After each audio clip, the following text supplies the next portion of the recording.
9월 17일 9월 셋째 주 주일 예배 참여하신 여러분을 환영하며 축복합니다. 구약에 이어 이제 신약 그 두 번째 시간이죠. 마가복음의 말씀을 오늘 나누려고 합니다. 많은 은혜가 있기를 원합니다. 오늘의 말씀은 마가복음 11장 15절로 18절 말씀입니다. 다 찾으신 줄 알고 함께 합독하겠습니다. 마가복음 11장 15절로 18절 말씀입니다. 그들이 예루살렘에 들어가니라. 예수께서 성전에 들어가사 성전 안에서 매매하는 자들을 내쫓으시며 돈 바꾸는 자들의 상과 비둘기 파는 자들의 의자를 둘러 엎으시며 아무나 물건을 가지고 성전 안으로 지나다님을 허락하지 아니하시고 이에 가르쳐 이르시되 기록된 바 내 집은 만민이 기도하는 집이라 칭함을 받으리라고 하지 아니하였느냐. 너희는 강도의 소굴을 만들었도다 하시매 대제사장들과 서기관들이 듣고 예수를 어떻게 죽일까 하고 꾀하니 이는 무리가 다 그의 교훈을 놀랍게 여김으로 그를 두려워함일러라. 아멘. 오늘은 말씀을 나누기 전에 먼저 마가복음에 대하여 간략하게 알려드리고 오늘 본문을 상고해 보고자 합니다. 마태복음이 왕으로 오신 메시아의 모습에 초점을 맞추고 있다면 본서 마가복음은 종으로 오신 메시아의 순환을 중심으로 전개되고 있습니다. 특히 마태복음이 마치 그리스도의 전개를 읽듯이 시간순으로 서술하는 데 비해 본서 마가복음은 사건들을 주제별로 정리한 듯한 느낌을 주고 있습니다. 그래서 본서는 더더욱 내용이 단순 명료하며 생기있고 박진감이 넘치죠. 마가복음의 저자에 대해 이야기하면 당연히 마가라고 생각하겠죠. 마가복음이니까요. 그러나 본서에서 마가가 기록했다는 마가 저작설과 관련된 내용은 거의 찾아보기 어렵습니다.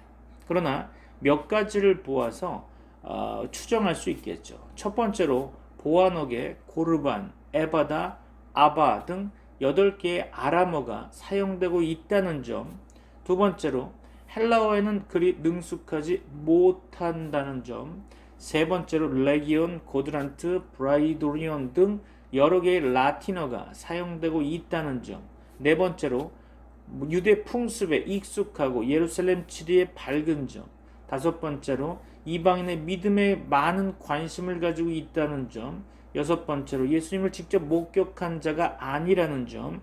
일곱 번째로 무엇보다도 본서 마가복음의 논리적 흐름과 전개가 사도 베드로의 설교와 유사하다는 점 등을 들어서 본서 저자를 사도 베드로의 통역을 맡았던 마가 요한으로 보는 것이 타당해 보입니다. 이런 점을 소아시아 히에라볼리 감독 파피아스와 리온 감독 이레니우스 그리고 알렉산드리아의 교부 클레멘트가 지지하고 있습니다. 여하간 마가 요한은 바나바의 생질로 사도 바울의 1차 선교 여행에 동참했다가 중도에 포기하고 귀향해서 한동안 바울과의 관계가 원만치 못했죠. 그런데 그 이후에 그는 바울의 신실한 조력자가 되었다고 골로새서와 디모데후서, 빌레몬서는 나타내고 기록하고 있죠. 또 사도 베드로의 통역자로 활동했음을 성경을 통해 확인할 수 있습니다. 베드로전서 5장 13절이죠. 기록 시기를 살펴보면 교부 이레니우스는 저서 2단 반박에서 베드로와 바울이 떠난 뒤 마가가 두 사도들을 통해 들은 주님의 행적들을 기록했다고 증언하였습니다. 이 떠난 뒤를 그들의 죽음 이후로 본다면 아마도 기록 연대는 대략 67년에서 70년경으로 추정할 수 있을 것입니다. 그러나 이를 그들이 로마를 떠난 뒤로 볼 경우에는 기록 시기를 50년 후반에서 60년 초반으로 볼 수 있겠죠. 그렇다면 본서는 사복음서 중 최초로 기록된 셈이죠. 마가복음의 개략적인 메시지를 말씀드리면 본서 마가복음은 하나님의 아들 예수 그리스도의 복음의 시작이라는 선언으로 시작되고 있음을 볼 수 있죠. 마가는 구원의 복음이 무엇이며 성도의 구원이 어떻게 이루어진 것인지를 보여주려 하고 있는 것 같습니다.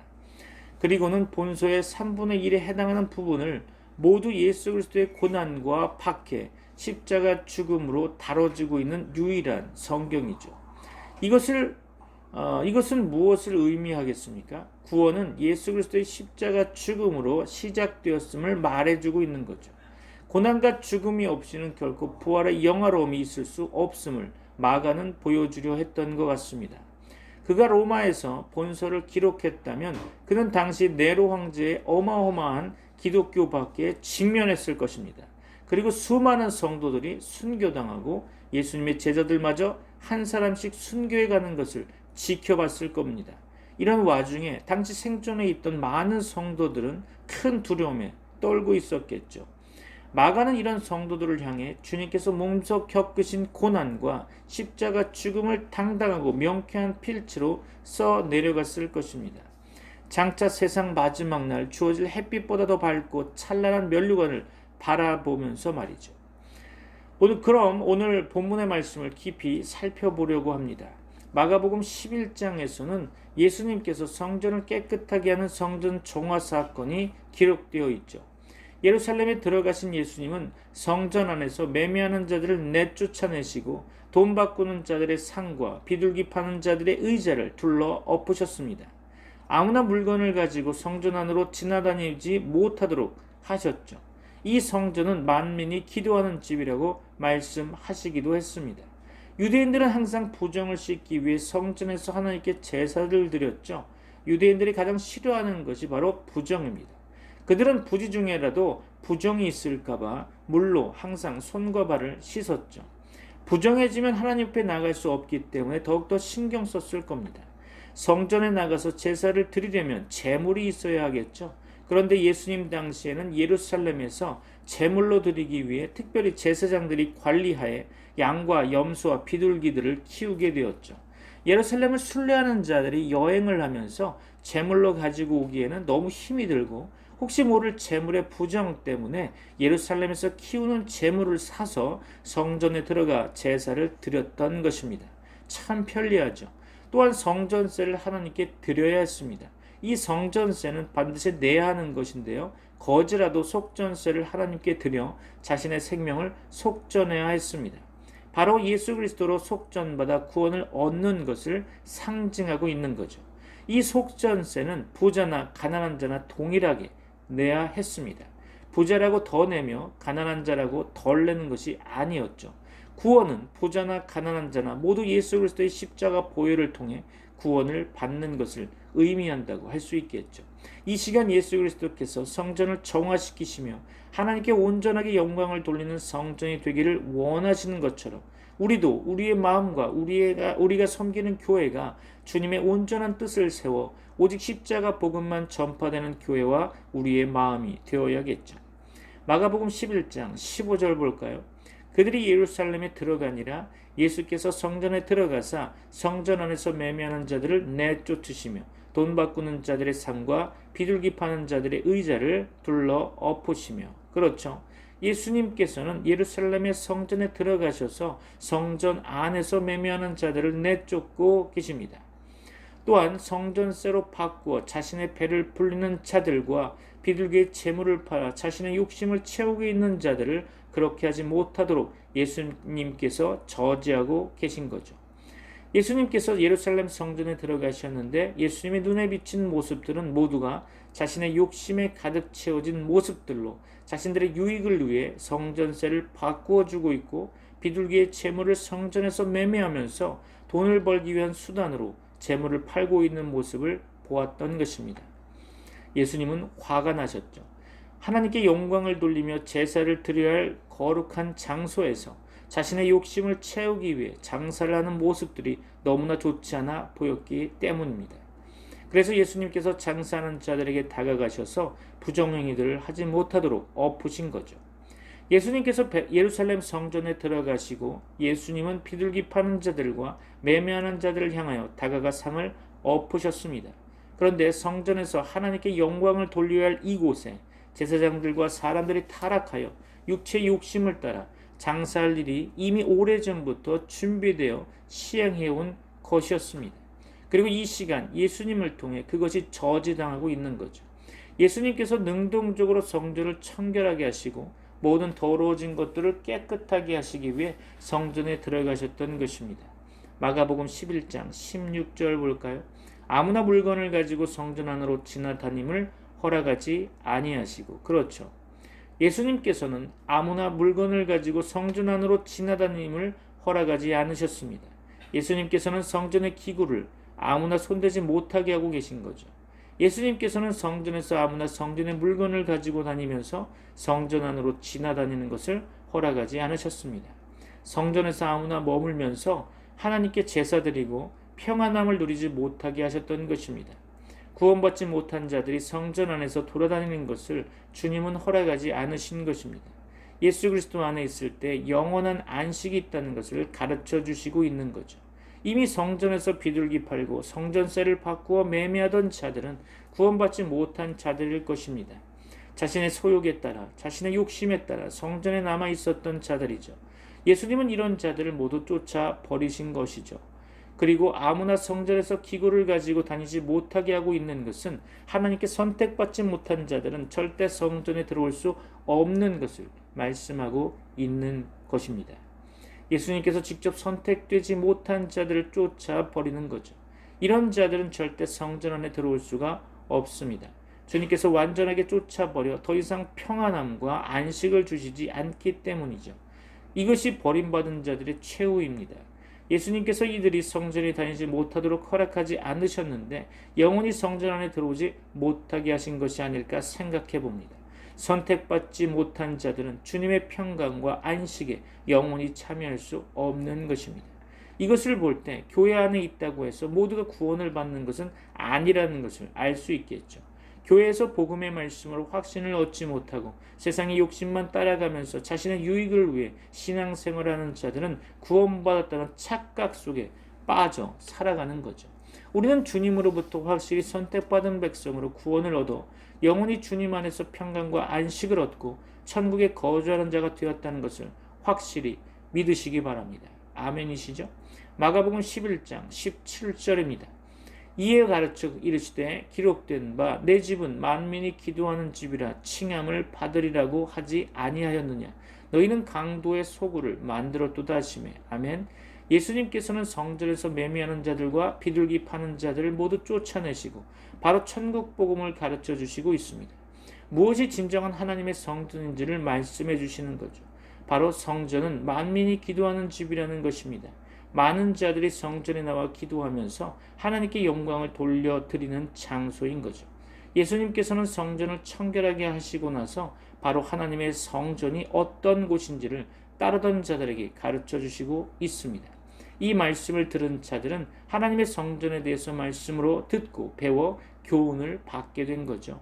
주님의 교훈은 만민이 기도하는 집이라는 사실을 배우게 된 것입니다. 예수님께서 성전 정화를 하신 사건은 실제 사건이고 이 사건이 끝나고 나서 말씀을 가르치신 거죠. 그런데 주님께서 말씀을 가르치신 사건은 이때 한 번으로 끝이 난 것이 아닐 것입니다. 지금도 계속해서 주님은 말씀하십니다. 우리들 가운데 주님의 가르침이 교훈이 되고 있는 거죠. 주님 자신이 직접 몸소 성전을 청결케 하시고 말씀으로 본을 보여주신 것입니다. 하나님의 성전은 하나님을 향하여 기도하는 곳입니다. 억울함이 있다면 하나님께 탄원하면서 부르짖어 기도하는 곳이 바로 성전인 거죠.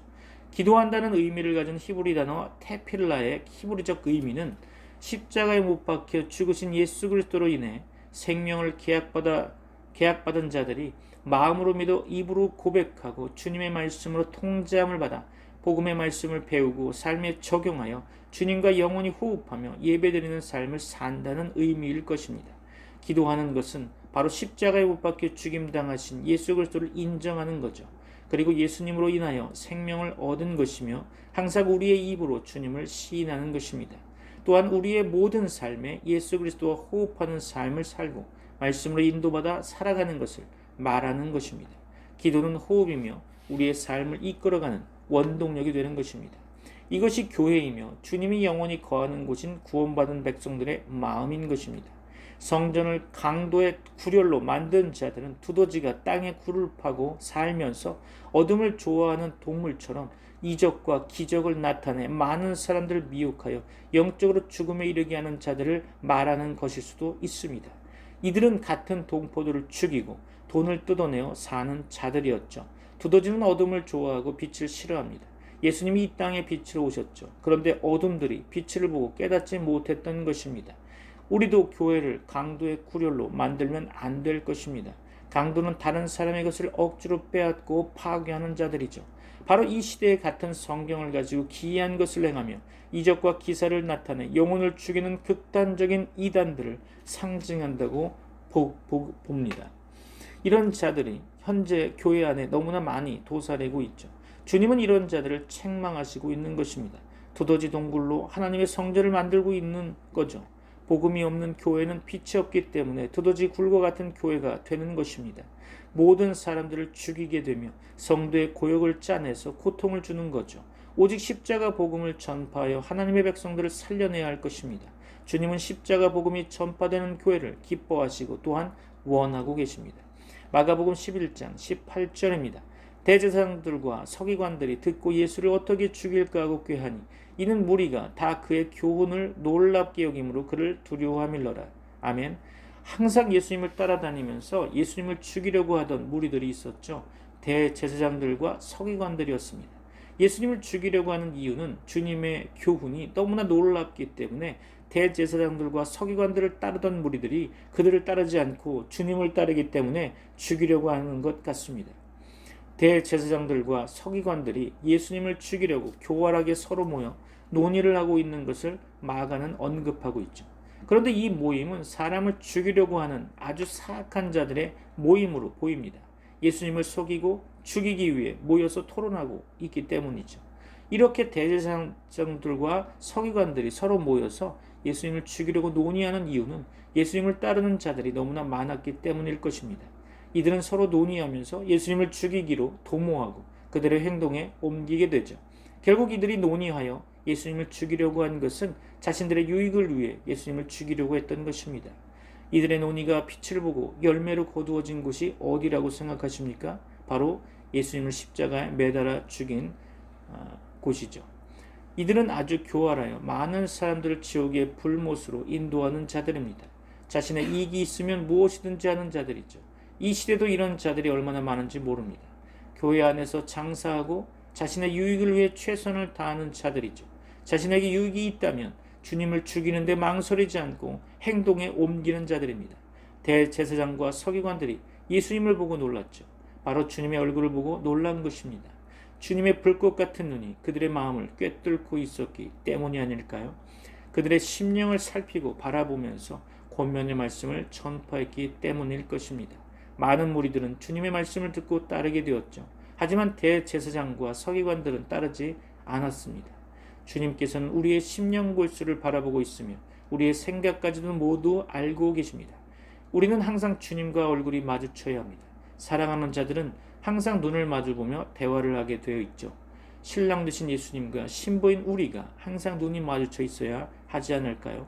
신랑이 원하는 것이 무엇인지 생각하고 그대로 행동에 옮기는 삶을 살아야 할 것입니다. 죄인인 대제사장들과 서기관들은 주님의 얼굴을 보고 두려워 떨게 되었습니다. 죄인들은 주님을 바라보면 두려워 떨게 되어 있습니다. 그러나 선택받은 구원받은 주의 백성들은 주님의 얼굴을 보면 기쁨이 넘치게 되어 있죠. 오늘 예수님께서 성전을 더럽게 하던 무리들을 책망하시고 심판하셨습니다.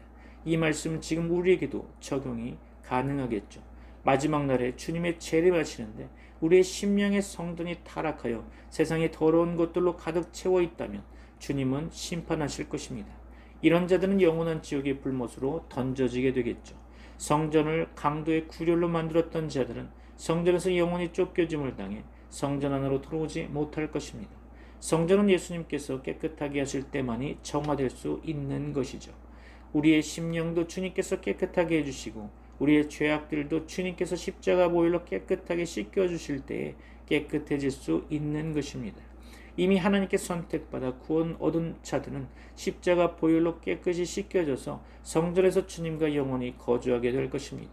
주님이 우리 안에 항상 함께하고 있음을 믿으시고 심령에 주님의 충만한 은혜가 넘치는 저와 여러분들이 되시기를 주님의 이름으로 축원합니다.